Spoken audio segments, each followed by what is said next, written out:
سر طالب علم ہیں ہم سارے بیٹھے ہوئے ہیں یہاں پہ، تو بس ایک آخری بات کہ اچھا شعر کیا ہے، کچھ مثالیں بھی ہمیں دے دیں اور یہ بھی بتا دیں کہ موجودہ منظرنامے پہ تھوڑا سا پیچھے چلے جائیں تو کون کون سے ایسے شاعر ہیں جنہیں کم سے کم ضرور پڑھنا چاہیے، جن میں آپ کو بہت اچھے لگیں، جو آپ کو غزل کا آپ کا بہت مطالعہ ہے تو آپ کو جو غزل کے اچھے شاعر لگیں اور ہمیں جو ہے جن کو دیکھ لینا چاہیے، اور اچھا شعر ہے کہ بس اس پہ اگر آپ کی بات کر لیں تو ہمیں جو ہے کچھ فیض بول دیں۔ دیکھیں، یہ جو اچھا کا لفظ ہے نا، یہ ہم عام طور پر اس وقت کہتے ہیں جب اور کچھ نہ کہنا ہو،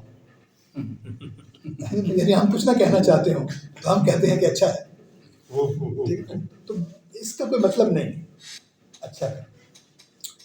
یہ مطلب ایسے ہی ہے کہ جیسے وہ آپ ایک کلک دباتے ہیں نا اس فیس بک پہ کہ لائک، ٹھیک ہے بس اس لائک کا مطلب وہ انگریزی والا لائک نہیں ہے، اس لائک کا مطلب ہے کہ ٹھیک ہے، ہو گیا، میری مراد یہاں پہ انگریزی والا ہے۔ جی ہاں وہی کہنا ہے۔ اس وجہ سے اچھا کا مطلب بھی یہی ہے۔ ہم اس کو یہ ایسا نہیں کہ اس کو استعمال ہم کرتے ہیں، استعمال لفظ کو ظاہر ہے، لیکن ایکڈیمکلی اس کا مطلب کوئی نہیں۔ شعر جو ہے جب قابل توجہ ہونا شروع کرتا ہے تو پہلا مقام ہے جب شعر مختلف ہوتا ہے، جیسے میں نے کہا پہلے آپ سے کہ جب موجود جو منظرنامہ ہے یا روایت ہے پچھلی، اس سے کچھ مختلف ہونا شروع کرے گا شعر، اس کا مطلب ہے کہ اب وہ قابل توجہ ہے۔ اب جب اختلاف آپ کریں گے تو دونوں صورتیں ہو سکتی ہیں۔ ایک تو یہ ہے کہ جب آپ روایت سے ہٹتے ہیں تو یا تو اس میں اچھائی کا پہلو ہے یا اس میں آپ انحطاط یا پستی کا پہلو ہے، دونوں طرح سے ہٹ سکتے ہیں۔ جب آپ پٹری سے اتریں گے تو یا تو نیا راستہ نکالیں گے یا بھٹک جائیں گے، تو دونوں امکان موجود ہیں۔ تو ڈرنا نہیں چاہیے، کوشش کرنی چاہیے، اٹیمپٹ کرنی چاہیے۔ تو جب آپ الگ ہوں گے تو اس کے بعد یہ قابل توجہ لوگوں میں آپ آنا شروع ہو جائے گا۔ تو لہٰذا مختلف شعر کہنے کی کوشش کرنی چاہیے۔ مختلف سے مراد دوسروں سے مختلف بھی ہے اور اپنے سابقہ شعروں سے مختلف بھی ہے، یہ مشکل کام ہے، لیکن اپنے سابقہ شعروں سے بھی مختلف کہنے کی کوشش کرنی چاہیے، یعنی ایک حد کے بعد، ورنہ تو آپ ریپیٹ کرنے شروع کر دیں گے۔ اس کے بعد آتا ہے اہم شعر۔ اہم شعر کا مطلب یہ ہے کہ وہ مختلف تھا لیکن قرائن سے یا اس کی پذیرائی سے یا تھوڑی دیر کے بعد جا کر یہ پتہ چلا کہ روایت میں جو چلتی آ رہی بات اس نے اپنی ایک اہمیت بنا لی ہے، آپ کی اس ڈیویشن نے، آپ کے اس انحراف نے تھوڑا سا اپنی اہمیت، اپنی پذیرائی جو ہے وہ بنا لی۔ یہ اگلا درجہ ہے شاعر کے۔ اس کے بعد پھر یہ ہے کہ بڑی شاعری کا نام شروع۔ اب بڑا شعر کیا ہوتا ہے؟ میرے خیال میں بڑا شعر یہ ہوتا ہے کہ جو یعنی اپنے عہد کو، اپنے آدمی کو، جس آدمی نے کہا ہے اس کی جو ذاتی معاملات ہیں یا اس کے نفسیاتی معاملات ہیں، اس کو جو اپنے عہد کے مجموعی نفسیاتی معاملات ہیں یا مجموعی ماحول ہے، اس کو وہ ریفلیکٹ کرے کسی نہ کسی سطح پر ہوگی۔ اور پھر یہ ہے کہ وہ اس اسلوب کا بھی نمائندہ ہو، یہ میں ایک، اور میرے خیال میں یہ اہم بات ہے، اس اسلوب کا بھی نمائندہ ہو جو اس عہد کا اسلوب ہے۔ مثلا غالب کا ایک بہت بڑا شعر ہے جو 19ویں صدی میں تھا، یا میر کا ایک بہت بڑا شعر ہے، یا درد کا ایک شعر ہے جو 18ویں صدی میں تھا۔ اگر آپ 21ویں صدی میں بھی اسی اسلوب کا شعر کہتے ہیں جو بڑا ہے آپ کے خیال میں، تو اب وہ بڑا شعر نہیں ہے۔ بے شک وہ اسی موضوع پر کہا گیا ہو، اتنی نفاست سے کہا گیا ہو، اسی طرح کا خیال بیان کیا گیا ہو، تو اب وہ چونکہ 21ویں صدی کا جو اسلوب ہے اس کے ساتھ میچ نہیں کرتا، ٹھیک ہے نا۔ مثلا اس زمانے میں آ کر آپ محرابوں والی عمارت بنانا شروع کر دیں گے جیسے مغلیہ دور میں تھی، تو آپ بنا تو لیں گے صفائی کے ساتھ، نفاست کے ساتھ، لیکن وہ پرانے زمانے کی عمارت ہے۔ اب عمارت سمارٹ ہے، اب اس میں اور طرح کے معاملات آئے ہیں، یعنی نئے میٹیریل کے ساتھ، نئی چیزوں کے ساتھ بناتے ہیں، تو اس کو اپنے عہد کے اسلوب میں اپنے عہد کی بات، اپنے آدمی کی بات کرنی چاہیے۔ یہ تو ہو گئی 3 چیزیں۔ اس کے بعد ایک جو عظمت کا پہلو یا بڑائی کا پہلو ہے شاعر کے ہاں، یہ ظاہر ہے یہ ایک شعر میں تو نہیں آتا، یہ پھر مجموعی شاعر میں آتا ہے۔ شاعر ہوتا ہے بڑا، یعنی عظیم جس کو ہم کہتے ہیں، تو وہ ہے جو اپنے وقت کی جو تہذیب ہے اس کی نمائندگی کرنے والا۔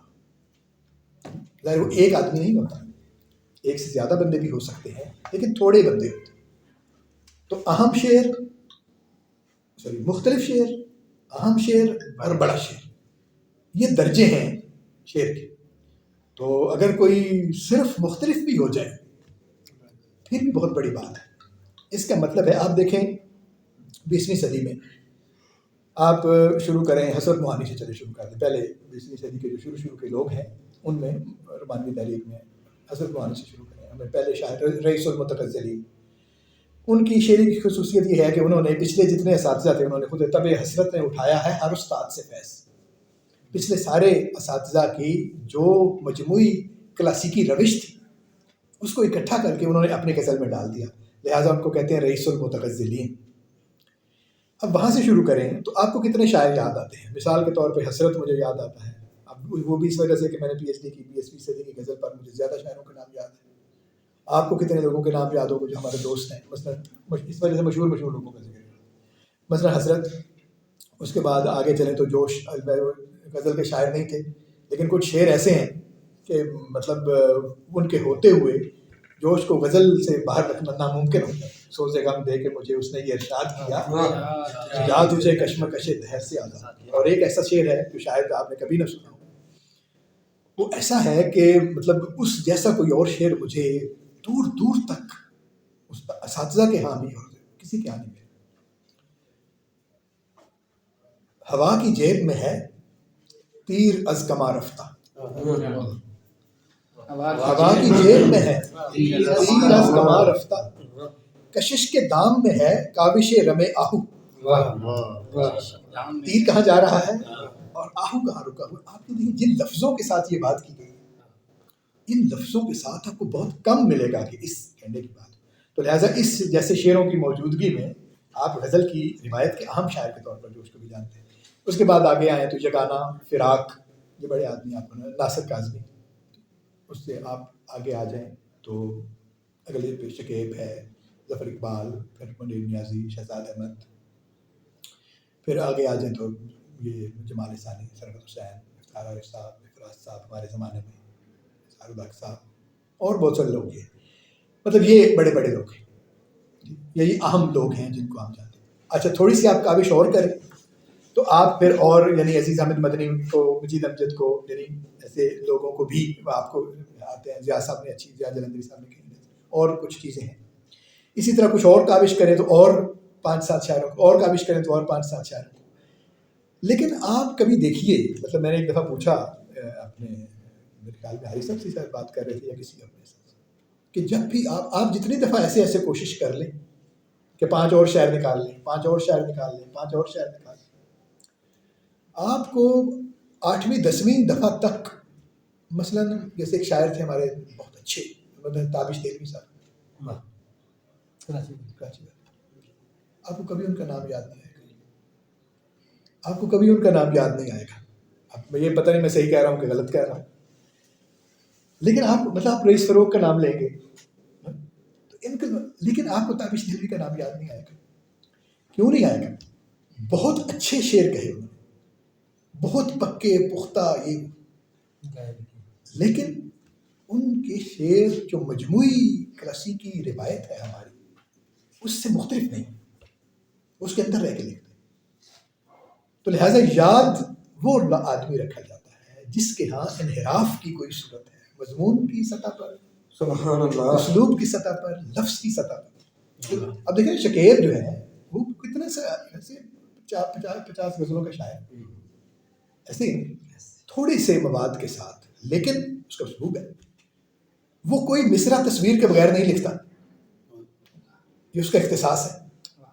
اور اس نے اتنا مستحکم کیا اپنے اس اختصاص کو کہ ایک پوری لاٹ جو ہے وہ اس کا اتباع کرنے والوں کی اور اس کے شعر کے سے فیض اٹھانے والوں کی پیدا ہو گئی. تو اس کا مطلب یہ ہے کہ آپ کو انحراف پر فوکس کرنا چاہیے. بلک جو ہے وہ اتنا اہمیت نہیں رکھتا جتنا یہ ہے کہ آپ کی کاوش، جیسے میں نے کہا، اسلوب، جہاں پر آپ اپنا آپ جو ہے وہ رکھتے ہیں شعر کے اندر، لفظ کی صورت میں بھی اور مضمون کی صورت میں بھی اور اپنا جو زاویہ فکر ہے اس کی صورت میں بھی. تو یہ جو ہے یہ گزارشات ہیں. بہت شکریہ سر. سامعین میں سے کسی کا سوال؟ عبداللہ کمال صاحب ہیں، حسن زیر رہ جائیں، ابھی بہت صاحب، قمر صاحب، وسیم صاحب. آپ ٹھیک ہے سر، بہت شکریہ سر. بہت